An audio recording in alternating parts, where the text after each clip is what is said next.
దేవుని నామమునకే మహిమ కలుగునుగాక. ఇది ఇద్దరి అన్నదముల కథ.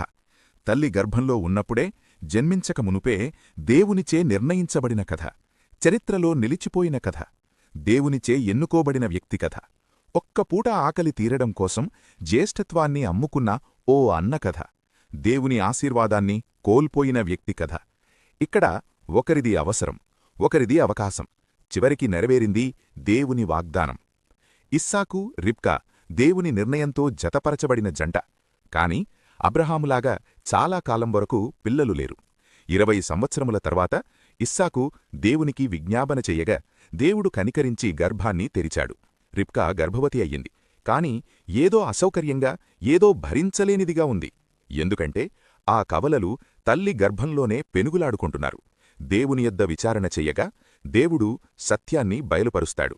నీ గర్భంలో 2 జనపదములు కలవు. 2 జనపదమును నీ గర్భంలో నుండి ప్రత్యేకంగా వచ్చును. ఒక జనపదము కంటే ఒక జనపదము బలిష్ఠమైనయుండును. పెద్దవాడు చిన్నవానికి దాసుడైయుండును. జరిగేదానిని దేవుడు ముందే చెప్పాడు. ఎర్రగా ఉంది, రోమములతో ఏసావు పుట్టాడు.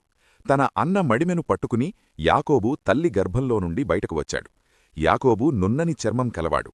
ఇస్సాకుకి ఏసావు ఇష్టం. రిబ్కాకి ఇస్సాకు అంటే ఇష్టం. కాని దేవుడు చెప్పిన విషయాలు, యాకోబు పట్ల దేవుని ప్రణాళిక రిబ్కా గుర్తుపెట్టుకుంది.